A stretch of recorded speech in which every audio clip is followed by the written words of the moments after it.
Chelsea summer of spending continues. They'll pay Brighton up to £60 million for their striker, Joao Pedro.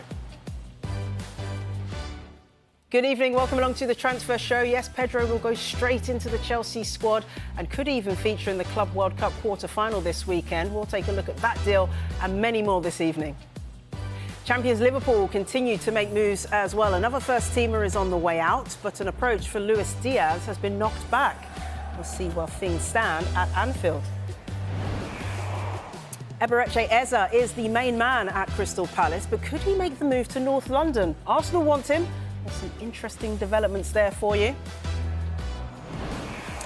And it feels as though every single transfer window we seem to have mentioned Jonathan David's future. Now he seems set for a European powerhouse. Details on the way in a packed hour. Yeah, so Chelsea continuing to put their hands in their pockets. Sky Sports News have put their hands in their pockets tonight. We've got the big hitters with us alongside me, Dharmesh and Mark. Mark, I'll start with you because we have to talk about Chelsea, don't we? Joao Pedro, the latest big name to sign for them. What's the details of this deal then? Yeah, this was confirmed by the football club just a few hours ago. It's a £60 million deal. We understand that to be 55 million with 5 million in add-ons. He signed a long-term contract at Stamford Bridge that will keep him in West London until 2033. He's currently in Miami at the moment, linking up with Enzo Maresca's club, obviously for the Club World Cup. They take on Palmeiras in the quarter-final on Friday. Be interesting to see how much game time he gets, how fit he is, how ready he is for first-team action. One of the key things that really struck me from reading the statements on the club's website from Joao Pedro was his desire to win trophies and play at the very highest level, which means Champions League football. He's a Brazilian international and someone who had looked up to Chelsea as a youngster, watching them win trophies under Jose Mourinho in 2004, 2005. And I guess it was going back 20 years or so where he's gone, I remember those days where Chelsea started to become a real force in football, and now I want to be a part of it. One of the significant things for Brighton is they're losing someone who got nearly 20% of their goals over the last 2 seasons. So there's going to be a big hole down on the south coast that they're going to have to fill. No question they'll probably fill it. But this deal has been confirmed today and becomes another player that goes from Brighton to Chelsea. Mark mentions that there another player arriving at Chelsea. I think it's going to be really, really interesting to see what happens with potential departures now at Chelsea. Joao Pedro in.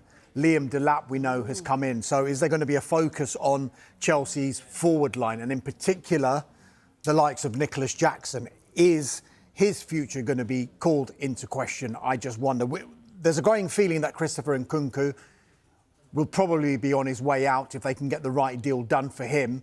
Hasn't really worked out for him at Chelsea, admittedly, partly to do with injuries. But Nicholas Jackson, who was a regular over the past couple of seasons, I just wonder what the situation is like for him now, because he's seen these two players come into the football club, didn't do himself the biggest favour towards the end of the season when he got a red card against Newcastle United. He also got a red card in the Club World Cup as well. I think it's just one to keep an eye on, particularly that forward line. I know Chelsea are looking at this as a squad game and they want lots of competition up front, which is what Nicholas Jackson, Liam Delap and Joao Pedro will provide. You've got to keep them all happy. But exactly that. Are they going to be satisfied, and who's going to be the odd one out of those three? Who's not going to get the game time that they want? So I think it's going to be a really interesting summer now for incomings and outgoings at Chelsea now. Yeah, I'm sure Chelsea fans will be rubbing their hands with glee because Joao Pedro is quite the prospect, isn't he? Let's get the Brighton side of things, though. We spoke to their head coach, Fabian Hürzeler, this evening. Let's hear his thoughts. I'm happy for him. Like I always said, I try to support Joao. We know that we are a club. We try to develop young players. We try to get the best potential out of the players. And then if there are bigger clubs who want to sell or want to buy our players, then we have to be open for that. Of course, we're not happy about that, but that's the way from Brighton of Albion, and I'm sure that we replace him in a positive way. I'm sure that we replace him as a team, and that's what we are standing for this togetherness, and that's our job now. Yeah, Yeah, it seems like Herzl, knows the deal at Brighton, resigned to the fact that they produce good players, and those good players are probably going to move on. Mark, we've seen so many players go from Brighton, and coaches go from Brighton to Chelsea, the likes of Cucurella, Caicedo, and of course, Graham Potter as a head coach. What is it about the way Brighton go about business that makes Chelsea so interested? I think this is a huge credit to Brighton and Hove Albion, and they'll be looking upon this as, we're doing something right because a team like Chelsea, who play in the Champions League, who have won Premier League titles, want our players. So we're obviously doing something right in the markets and developing good quality players. Joao Pedro was the 12th person to go from Brighton to Chelsea within the last 3 years. Wow. That's quite remarkable. And you can see some, obviously, of the spending there with regards to the players, the likes of Joao Pedro at the top of that list, Moises Caicedo, which at the time was a Premier League record, Robert Sanchez, the goalkeeper, and Marc Cucurella as well, a total of around 263 million. You mentioned Graham Potter. There were a number of coaches that worked under Graham Potter and a number of people that worked in the recruitment department at Brighton, the likes of Carl McCauley and Paul Winstanley, that also went to Brighton. So, yeah, it totals 12 now, including Joao Pedro. But I think it's a huge compliment. Tony Bloom, I've said on this show many times, is a football genius. The way he runs that football club, what he does, the way he recruits. And anyone that goes into that Brighton and Hove Albion setup has something on their CV that people like and admire and respect, and know that you've come through a system and a setup that's very well engineered and oiled to do well in football. So therefore, it's a huge compliment to Brighton. But one of their big things is succession planning. So whenever someone moves on, they have someone in mind or in place to fill the void that's left. Even if the tea lady goes, they've got a backup tea lady who's ready to jump in. They're very clever, they're very well run, and I think this is just another example of how well they've done. Joao Pedro cost them 30-odd million. They've doubled their money in 2 years. Even though there was an off-the-field disciplinary issue, they've managed to sell him on and double their cash, which I think shows a real smart piece of business. And Chelsea could be getting a superstar as well, so both sides will look at this and think, we've done well. Yeah, be interesting to see how Brighton plug that Pedro-sized gap that they now have. We'll keep you up to date, of course. OK, let's go from West London to North London. And Damesh, Eberechi Eze, I should say, a wanted man by North London. Certainly is. We brought you the news earlier on this week that Arsenal were exploring the conditions of a deal potentially for Eberechi Eze. They continue to explore those conditions. He is now emerging, we think, as a big target for Arsenal in this transfer window, and we think that's independent of any of their other potential recruitment in the forward areas, be it a striker or a winger or a number 10. Now, I'm also told today that Eberechi Eze would be open to a move to Arsenal. He's an ambitious footballer.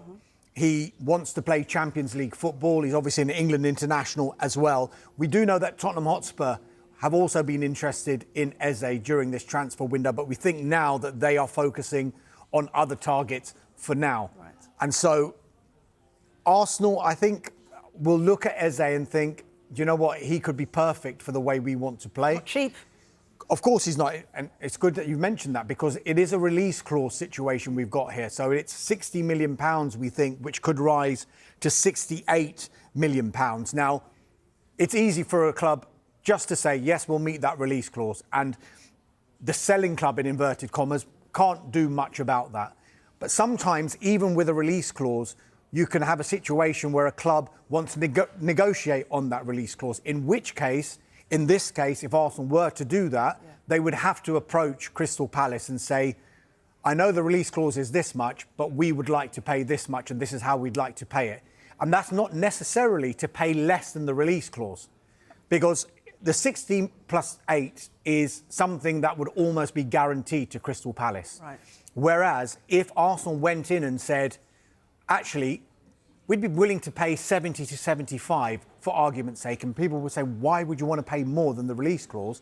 It could be in exchange for favourable payment terms. So it could be the case that the release clause, you need to pay in 3 instalments, for example. But if Arsenal say to Crystal Palace, well, actually, we want to pay you a bit more, but we'll do it in 4 instalments, because we know that everyone is looking at their financial fair play and their profit and sustainability rules, and they are done on a 3-year rolling basis. So, look, Arsenal might say, yes, here is the release clause money, we're willing to pay it. Let's discuss this with Eberechi Eze and sort out the personal terms. We're quite a long way from that, admittedly, but it's clear that Eberechi Eze is definitely a player of interest for Arsenal. So many details to iron out before the deal actually goes on, isn't it? OK, we mentioned Chelsea's business just a moment ago, but one of their forwards is actually interesting Arsenal, Mark.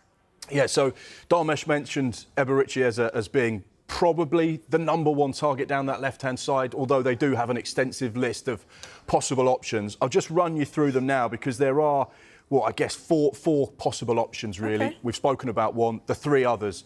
They are ambitious. Nico Williams is obviously someone of interest. However, he's made it very clear that he wants to go to Barcelona. So the chances of him ending up in North London over the course of this summer, very, very slim. The other player, Rodrigo at Real Madrid, someone that's won everything, but comes with a very high price tag. We understand probably going to cost around 90 million to get Rodrigo out of Real Madrid over the course of this summer. The other one, which is definitely a possibility, Noni Madueke. He's become an England regular over the last 12 months or so, 23 years old. His name is under consideration by Mikel Arteta and Andrea Berta as someone potentially that could fill that left-hand void.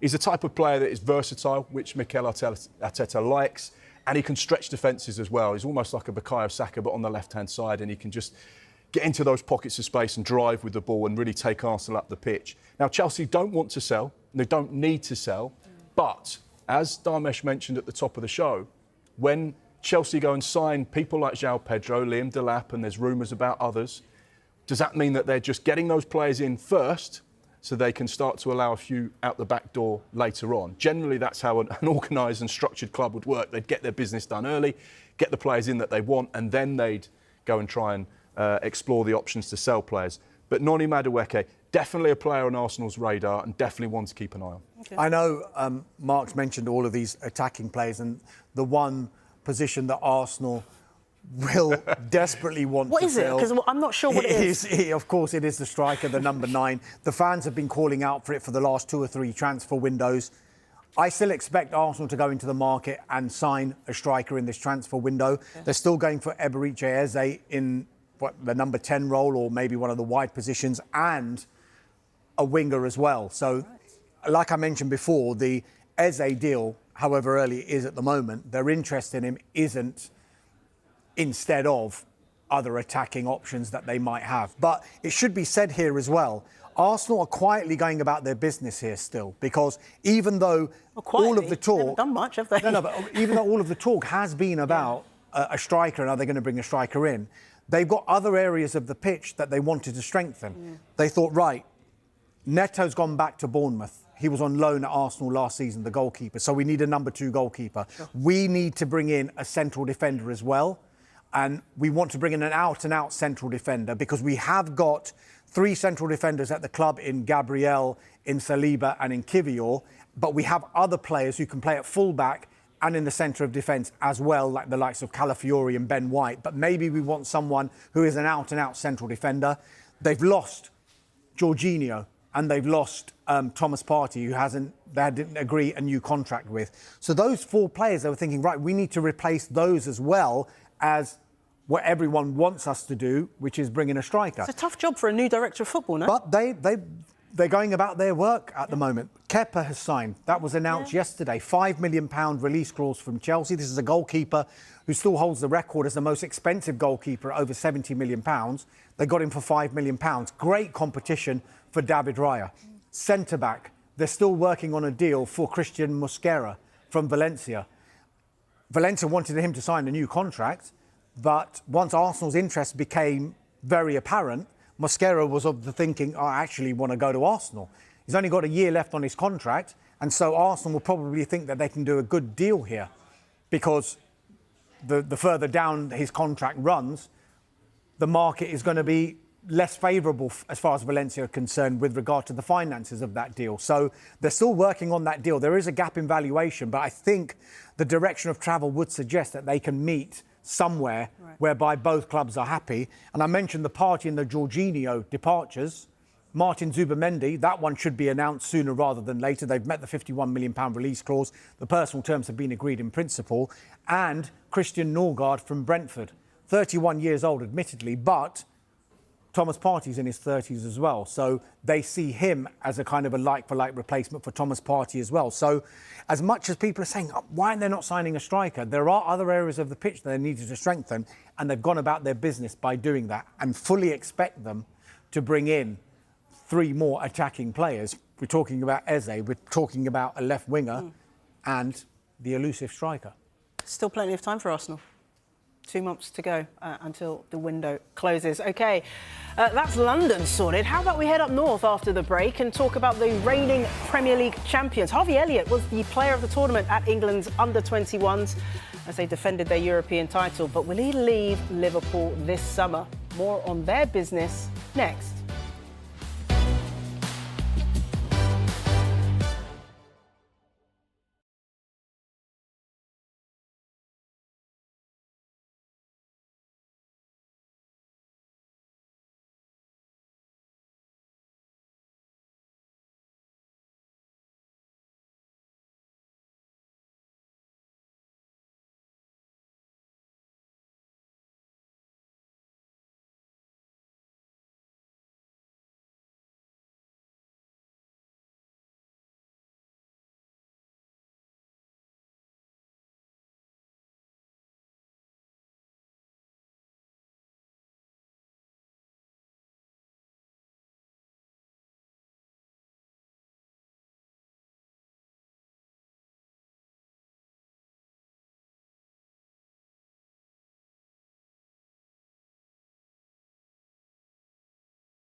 The defender in a deal worth £35 million. We think that the initial fee is £30 million plus £5 million in easily achievable add-ons.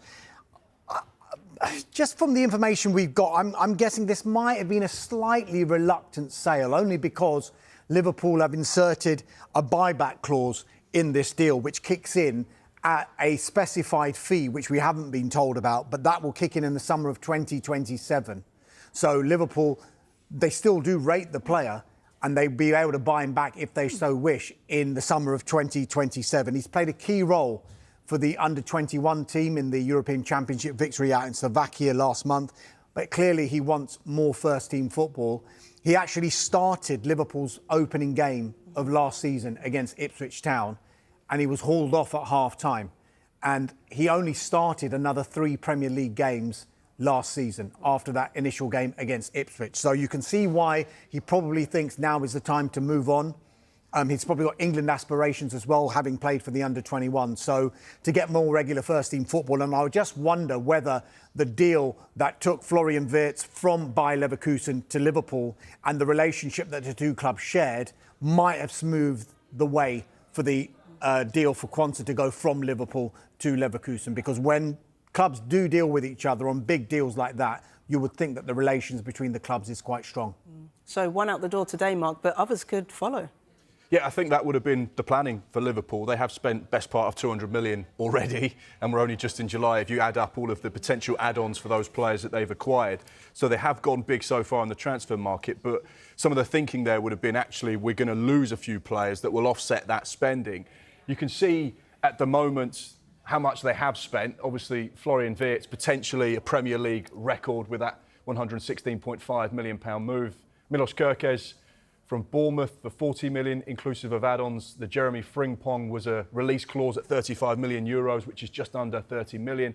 Mamardashvili was essentially done last summer, but kicked in this summer. He went out on loan, and then obviously a couple of smaller deals there. So they have spent a huge sum of money. But when you look at the players that potentially could be departing Anfield, Dharmesh has already mentioned Joao Quansah, which is 35 million. The latest information we have on Luis Diaz, and that's quite significant because this came out this morning, they have rejected an approach from Bayern Munich for Luis Diaz. The sporting director, Max Eberl, was told, thanks very much, not for sale. And Liverpool made it quite clear their stance on the situation. There was Barcelona interest earlier in this window as well. One of the key things why Liverpool have put on a not for sale tag to Luis Diaz is his versatility. And I mentioned on one of the transfer shows last week that Arne Slot likes to play with false nines. He did it a lot last season, and he likes to play with 2 10s, which is something he'll now look to do. When you've got Florian Wirtz, Luis Diaz, Dominic Szoboszlai, Mo Salah, you can be more adaptable with your formation and cause teams different types of problems, which is something that he favours. And that's the versatility that Luis Diaz has to offer. He can play as a false 9, he can play as a 10, can play out on the left-hand side. So therefore, it's very much a case of they want him at Anfield. However, and this is where I say however, he's going into the final 2 years of his contract. Right. Now, any sporting director worth their salt will say 2 years is the point where you sign a new deal or you sell. Okay. Because if you go down to that final year, you risk not being able to get the fee you want, or as Liverpool only know too often, particularly in recent terms, is that Mo Salah, Virgil van Dijk, Trent Alexander-Arnold, when you go down to the final year or you run out of contract, then you could see players walk away for free. So that's where this becomes quite fascinating as to what they do.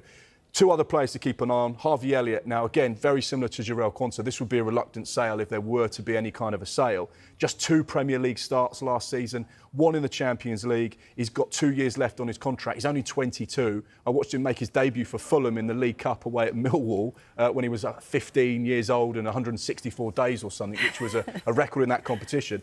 He's just proved his quality in the European Championships. Quarter-final goal, semi-final goal, final goal, player of the tournament, absolutely outstanding.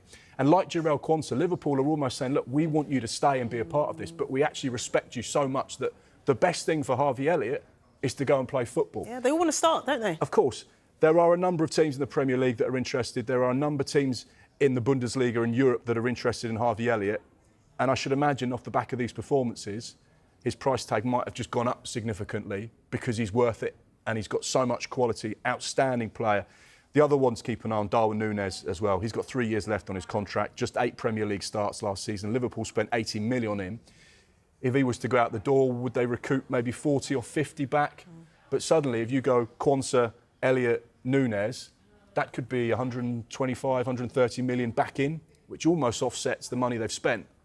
And then Liverpool can go again. Wow, imagine that. Do you know what? You can't help but be impressed with Liverpool's recruitment, not just this summer, but just generally in the past few years. There's that phrase, isn't it? Mend the roof while the sun is shining. So Liverpool have just won the league and they are strengthening while they're on top. Sir Alex Ferguson always had that mantra when he was in charge at Manchester United. When they were winning league after league after league, he always strengthened that squad because it was almost like if you stand still, you're going to be going backwards. If you look at Liverpool, they barely did anything last summer. Federico Chiesa came in for about £11 million, barely played last season. Georgi Mamadishvili came in, the goalkeeper, but then they said, no, you can go back on loan because we've got 2 goalkeepers who are going to be fighting for the number 1 jersey, but you can come back in pre-season in the summer of 2025. So while what Mark says is true, they have spent big in this transfer window, it should be reflected over a 3-window period rather than just this summer, because Arne Slot has been in charge while he's overseen 3 transfer windows. So if you look at a 200 to 250 million pound spend in one window looks huge, but since he's taken over the club, 3 transfer windows, it doesn't look an amazing amount of money. Yes, it is a large amount of money, but not like, goodness me, how much money have Liverpool spent? And ominously for the rest, they always seem to get it right in the transfer window, Liverpool. And yet their net spend remains at a really respectable level. We've just been talking about the money they could recoup. They've already recouped, 30 to 35 million for Jarrell Quansah. How much can they get for Harvey Elliott, whose market value has probably just gone up? The one that they might lose money on, what Mark mentioned, is Darwin Núñez. But 1 out of those 3, that's not such a bad record. Yeah. And then Caoimhin Kelleher, remember, earlier on this transfer window, went to Brentford for nearly £30 million. Trent Alexander-Arnold is a free agent. He left for no money at all, or so we thought. But then Liverpool said, actually, Real Madrid, you can give us £10 million if you want him to play in the Club World Cup. So they even made a bit of money on Trent Alexander-Arnold as well. So I just think as far as their recruitment goes, both incoming and outgoings, I think you can't help but be a little bit impressed by what Liverpool have done. And if you're a rival of Liverpool, a tad of envy looking over at them. Yeah, definitely. That Kelleher deal was 18 million, wasn't it? Sorry, 18 million. Yeah, that the players that they've brought in, the fact that they're already on top and reigning champions, and the fact that they haven't been to the Club World Cup, their players have fresh legs. OK, let's leave Liverpool there for just a moment, get to their great rivals, Manchester United. Completely different scene at this club, isn't it, Tamesh? Jadon Sancho looking for a way out. Will he? I mean, if everyone has their way, I think Jadon Sancho won't be a Manchester United player come the start of next season. And the team that are really pushing at the moment are Juventus. Now, talks over a potential move from Manchester United to Juventus for Jadon Sancho have been described to me as positive at this stage. However, there is still work to do to find an agreement between clubs, between Juventus and Manchester United, and possibly more significantly between the Jadon Sancho himself and his representatives and Juventus because of the personal term situation. Now, Juventus are pushing, and there appears to be a willingness from all parties to strike a deal over Jadon Sancho. As far as Juventus are concerned, they are definitely in the market for a winger. That's because they've so far failed to find an agreement with Francisco Conceição. He's a player that joined on a straight loan for the season from Porto last summer. He actually extended that stay for a little while so he could play in the Club World Cup. He started against Real Madrid last night. However, Juventus and Porto, while they've been negotiating on a fee, there's a big gap in valuation. Hence why Juventus have probably turned their attentions for now onto Jadon Sancho. Right. Sancho himself is understood to be open to the move after failing to agree terms. We go back to those personal terms again with Chelsea, because remember, Chelsea had an obligation to buy Jadon Sancho after his loan spell, but they wanted to renegotiate his contract. basically he was getting paid what they didn't want to pay at Manchester United. But as a result of them not taking up the obligation, they were forced to pay a £5 million penalty to Manchester United. We think the asking price is around £25 million, which is what they were willing to sell him to Chelsea for, and what Juventus would probably have to pay if they wanted to bring him in. However, given Sancho's wages, I don't think you can fully rule out another loan move. And then Manchester United will have to have some sort of agreement whereby they might have to pay a portion of the wages. Now, sometimes people will say that's not great for Manchester United because it's a player that they own and yet they're paying somebody else part of the wages to get him off their books and to play for another club. However, there are clever ways that you can still make money, and Manchester United and Jadon Sancho is a prime example, because in his first loan spell from the club, when he went to Borussia Dortmund, United actually made money on his wages. Because at the start of that deal, Manchester United were paying a portion of the wages, but it went up the amount that Borussia Dortmund would have to pay depending on his performance and what Borussia Dortmund did for the rest of that season. Right. He played well. Borussia Dortmund got to the Champions League final, and it got to the point where Dortmund actually paid more than United would have had to have paid had Sancho stayed at the club. OK. It just feels like another loan move is just delaying the inevitable. But, Mark... Well, just to interrupt you there, yeah. It's got to come to a head sooner rather than later. Exactly. He's got a year left on his contract, albeit United do have an option for a further year. OK. And Mark, there's still quite a few players at Manchester United whose futures are up in the air. When do we get clarity on these things? Well, if someone picks up the phone to Manchester United today, they're going to get quoted one price. If those players are still in the Manchester United building in 6 weeks' time, the price will change. Now, there's potentially, 4 players that could be departing, certainly, in the ones we've been speaking about. Dharmesh has mentioned Jadon Sancho. The other players there, obviously Marcus Rashford, who has 3 years left on his current contract. Another one of those big hitters who's on big money as well. Big money, big wages. Big wages, which will be a stumbling block for a number of sides. Anthony's the other one who had that successful loan spell at Real Betis, but he still has a couple of years left on his Old Trafford deal. And Alejandro Garnacho as well. So I'd imagine out of those 4, 3 of them probably will depart Manchester United this summer. You're going to put your money on who? Well, I think Garnacho's probably the one that would be likely to stay if any of them would stay. Right.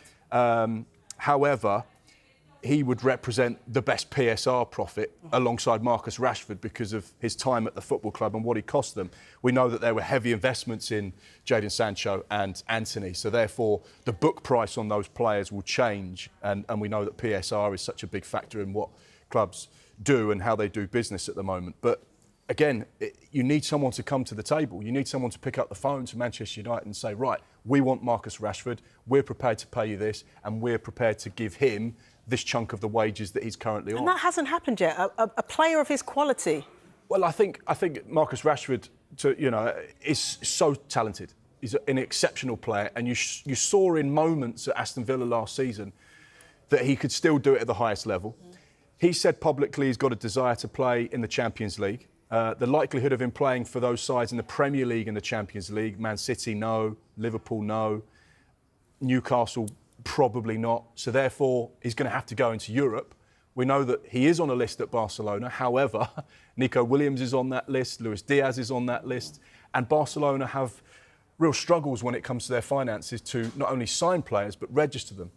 I could imagine Marcus Rashford going on loan at some stage later on in the window with Manchester United having to pay a chunk of his wages, maybe getting a Jadon Sancho performance-type deal on the table. However, Manchester United go back to pre-season on the 7th of July, on Monday. Does Marcus Rashford really want to go back into that building? Does Jadon Sancho really want to go back into that building with everything that's happened over the course of the last 6, 12, 18 months? And does Amorim want them there, disrupting things? If they might come in with a clean slate and say, no, I'm here to crack on and play. Yeah. I'm a top quality professional and I just want to get fit. I think the ideal scenario here for Manchester United is those 4 players leave and they all leave on a permanent deal. Yep. For 2 reasons. They're clearly not part of the plans under Ruben Amorim, but also the finances that they would bring in. I would guess, just as an estimate, you would be able to glean about 125 to 150 million pounds if you were to sell all 4 of those players. in this summer's transfer window. And the reason it's so important for the second reason is because we think that the Cunha deal and the potential Mbumo deal is part of Manchester United's budget on transfers. Thereafter, to fund further deals and further big deals, it looks likely that they're going to have to sell to bring new players in. I'm not saying that that's going to have to be guaranteed, but it looks like that would be the direction of travel. And it is easier said than done. And Manchester United are the prime example of it in the past few seasons, where they found it so difficult to sell these players. Not just these players, but players that they've had on their books that they don't want on their books anymore. And they've had to try and be creative with certain deals, with loans, with options and obligations, as opposed to this player's performed so well, we can make a profit on them. I can't remember many occasions in the last 10 or 15 years when Manchester United have made profit on some of their players, which is what they're trying to do with these four just now. And it remains to be seen whether that will happen. Dharmesh, Mark, for the moment, thank you very much. So from Premier League stalwarts to the newbies, Sunderland back in after 10 years away. They've been getting busy in the market as well. News of another signing on the way this hour.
Welcome back to the Transfer Show. Time now to go around the club, starting with Arsenal.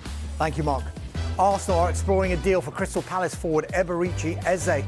Eze is open to a potential move as he wants Champions League football. There's been no new arrivals at Villa so far this summer, but they have brought in some money with the sale of fullback Kane Kessler-Hayden to Coventry. Midfielder Joe Rothwell has left Bournemouth for Rangers on a permanent deal. He signed a 3-year contract. Brentford are finalising the signing of Feyenoord midfielder Anthony Nilambu. Brighton have signed French defender Olivier Boscagli on a 5-year deal. He joins on a free transfer after his contract at PSV Eindhoven expired. Burnley have signed France under-21 winger Lung Chahuna for an undisclosed fee from Lazio, but we understand the deal is worth around £12 million. Chelsea have signed forward Joao Pedro from Brighton in a deal that could be worth £60 million. The ongoing uncertainty over Europa League involvement next season isn't helping Crystal Palace. It could be key with regards to attracting new players this summer. There's been no formal offers for Eze or Mark Gay as of yet. Defender Jared Branthwaite has signed a new contract with Everton, tying him down to the club until 2030. Fulham defender Kenny Tete has decided against accepting an offer from Everton. He's staying at Craven Cottage and has signed a new 3-year deal. Werder Bremen are in talks with Leeds United over the signing of defender Max Wober. A loan and a permanent deal are under discussion. The Jarell Quansah deal is now done and an approach from Bayern Munich has been rejected for Luis Diaz. After a couple of transfer windows when Manchester City have spent big, there could be departures. As yet, no formal offers for Jack Grealish. Manchester United have still had no formal offers for Marcus Rashford, Jadon Sancho, Anthony or Alejandro Garnacho. The squad returned to training on Monday. Newcastle United's priority is to bring in a keeper, a central defender and a winger. They've yet to return with an improved bid for Nottingham Forest forward Anthony Elanga. Anthony Elanga is still a target for Newcastle as they're seeking attacking options ahead of their Champions League campaign.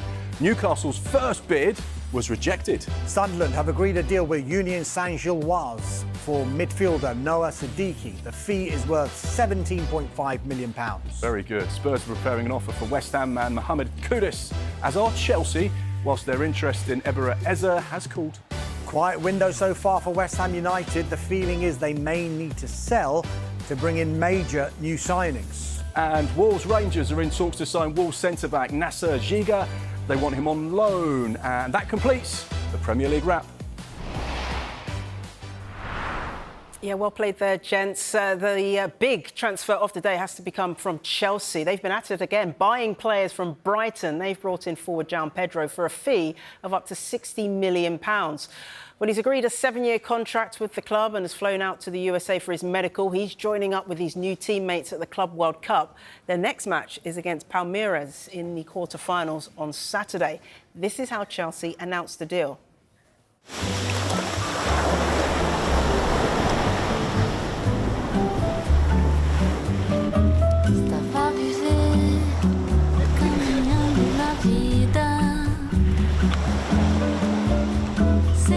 Chorando por uma nova ferida. Foi o seu sorriso que encontrei a paz. Alguém que preciso pra não olhar mais pra trás. That might be one of the most relaxing video announcements of a player I've ever seen. That was great. OK, let's stay with the forwards and look at a name that we've discussed a lot lately. It feels like Groundhog Day, Dharmesh. Every window we mentioned Jonathan David. He's finally leaving Lille. Where's he going? Yeah, it looks close now. Juventus, a move to Juventus is close. A verbal agreement in place. Medical expected in the next week. He's a free agent now after his contract at Lille officially expired earlier on this week. His representatives have been holding talks with clubs in La Liga and in Germany and in the rest of Europe since January, when he can talk to clubs outside France, of course. He always wanted to join a club where he could play Champions League football. And it's thought once Juventus showed an interest in him, he did want to talk to them. He was open to that move. He was impressed with Juve's strong desire to sign him. They've got a kind of a long-standing interest in him. For the last couple of seasons, they've been keeping an eye on his developments. He's also excited about potential other signings that could come in to Juventus. We've been talking about Jadon Sancho, haven't we? Victor Osimhen's also been mentioned. And at 25 years of age, I think he feels now is the right time to make that move to one of European football's real heavyweight clubs in Juventus. Good for him. Good for him. OK, Paul Pogba is back in football with Monaco, and he seemed pretty emotional at the prospect. We've all seen the video, haven't we? We'll have more on his comeback next.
For a French team before.